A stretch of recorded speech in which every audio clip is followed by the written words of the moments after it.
எவரும் தீமைக்கு பதில் தீமை செய்யாதவாறு பார்த்து கொள்ளுங்கள். உங்களுள் ஒருவருக்கொருவர் மட்டுமின்றி எல்லாருக்கும் எப்பொழுதும் நன்மை செய்யவே நாடுங்கள். 1 தெசலோனிக்கர் 5ஆம் அதிகாரம் 15ஆம் வசனம். இன்றைய இறைவார்த்தையோடு டாக் விதுகார் சொந்தங்கள் அத்தனை பேருக்கும் அன்பு வணக்கம். நான் உங்கள் ஷீபா ஜான்.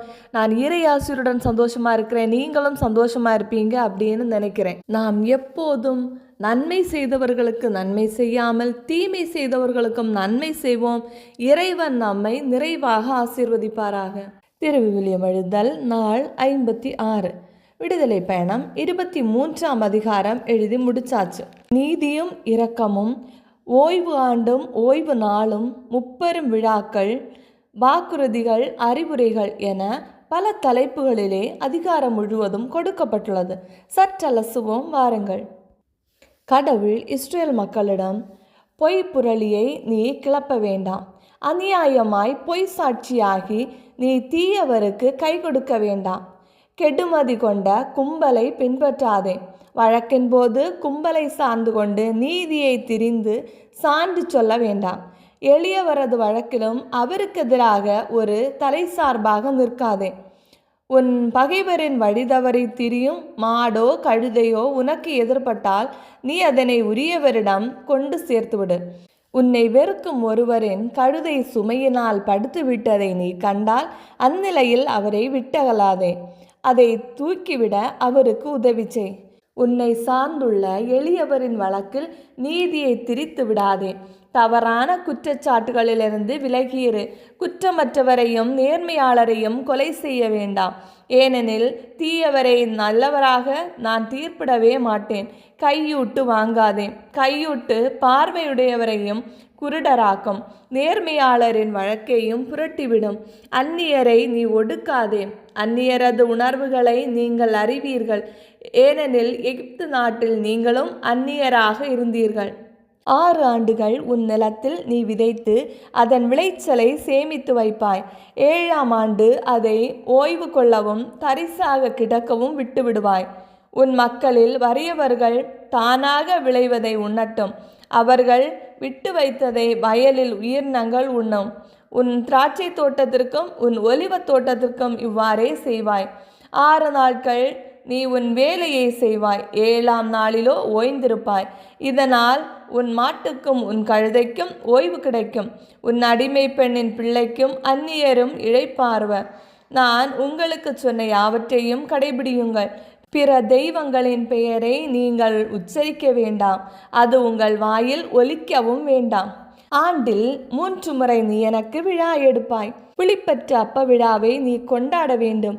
நான் உனக்கு கட்டளையிட்டபடி ஆபிபு மாதத்தில் குறிக்கப்பட்ட காலத்தில் 7 நாட்கள் புளிப்பற்ற அப்பம் உண்பாய்.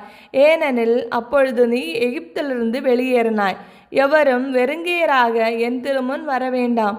வயலில் நீ விதைத்து உன் உழைப்பின் முதற் பலன் கிட்டும்போது அறுவடை விழாவாகவும், ஆண்டு தொடக்கத்தில் வயலிலிருந்து உனது உழைப்பின் பலனை ஒன்று சேர்க்கையில் சேகரிப்பு விழாவாகவும் எடுக்க வேண்டும். ஆண்டில் 3 முறை உன் ஆண்மகவு ஒவ்வொன்றும் தலைவராகிய ஆண்டவர் திருமுன் வர வேண்டும். எனக்கு செலுத்தும் பலியின் இரத்தத்தை புளித்த மாவுடன் படைக்காதே.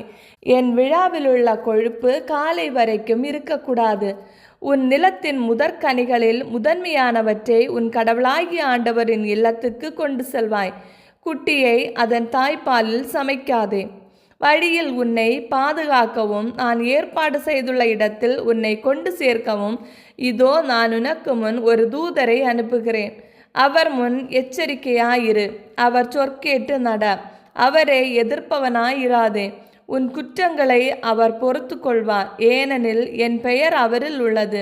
நீ அவர் சொல் கேட்டு நடந்தால், நான் சொல்வது யாவற்றையும் கேட்டு செயல்பட்டால், நான் உன் எதிரிகளுக்கு எதிரியும் உன் பகைவர்களுக்கு பகைவனும் ஆவேன். ஏனெனில் என் தூதர் உனக்கு முன் சென்று உன்னை எமோரியர், இத்தியர், பெரிசியர், கானானியர், இவ்வியர், எபூசியர் இவர்களிடம் கொண்டு போய் சேர்க்கும் பொழுது நான் அவர்களை அழித்தொழிப்பேன். நீ அவர்கள் தெய்வங்களை பணிந்து கொள்ளவோ அவைகளுக்கு வழிபாடு செய்யவோ அவைகளுக்குரிய பழக்க வழக்கங்களை பின்பற்றவோ வேண்டாம். மாறாக அவற்றை அழித்தொழித்து அவற்றின் சிலை தூண்களை உடைத்து தள்ளுவாய். நீ உன் கடவுளாகிய ஆண்டவரை வழிபட வேண்டும். அவர் உன் உணவு, தண்ணீர் இவற்றின் மேல் ஆசி வழங்குவார். அவர் உன் நடுவில் நின்று நோயை அகற்றி விடுவார். குறைகால பிள்ளை பெறும் மலடும் உன் நாட்டில் இராம். உன் வாழ்நாட்களின் எண்ணிக்கையை நான் நிறைவு செய்வேன். என் பேரச்சத்தை உனக்கு முன்னர் அனுப்பி உன்னை எதிர்படும் எல்லா மக்களையும் நான் கதிகலங்கச் செய்வேன். உன் பகைவர் அனைவரும் உனக்கு புறம் காட்டச் செய்வேன். உனக்கு முன் நான் குளவிகளை அனுப்பி வைப்பேன். அவை இவ்வியரையும் கானானியரையும் இத்தியரையும் உனக்கு முன்னின்று துரத்திவிடும். ஆயினும் ஒரே ஆண்டில் உனக்கு முன்னின்று நான் அவர்களை துரத்திவிட மாட்டேன். துரத்தினால் நிலம் தரிசாகிவிடும். உன்னிலும் மிகுதியாக வயல்வெளி விலங்குகள் பலுகி பெருகிவிடும். எனவே இப்பலுகி பெருகி நாட்டை கைப்பற்றும் வரை சிறிது சிறிதாக அவர்களை உனக்கு முன்னின்று துரத்தி விடுவேன். உன் எல்லைகள் செங்கடல் முதல் பெலிஸ்தியர் கடல் வரைக்கும், ஆலை நிலம் முதல் யூப்ரத்தீசு நதி வரைக்கும் விரிந்து கிடக்கச் செய்வேன். ஏனெனில் அந்நாட்டின் குடிமக்களை நான் உன் கையில் ஒப்படைப்பேன். நீயும் அவர்களை உன் முன்னின்று துரத்தி விடுவாய். நீ அவர்களுடனே அவர்களுடைய தெய்வங்களுடனே எந்த உடன்படிக்கையும் செய்யாதே. அவர்கள் உன் நாட்டில் குடியிருக்க வேண்டாம். இல்லையெனில் நீ எனக்கு எதிராக பாவம் செய்ய அவர்கள் காரணமாவர். நீ அவர்கள் தெய்வங்களை வழிபடுவது உனக்கு கண்ணியாக அமையும். இவ்வாறு விடுதலை பயணம் 23ஆம் அதிகாரம் நிறைவு பெறுகிறது.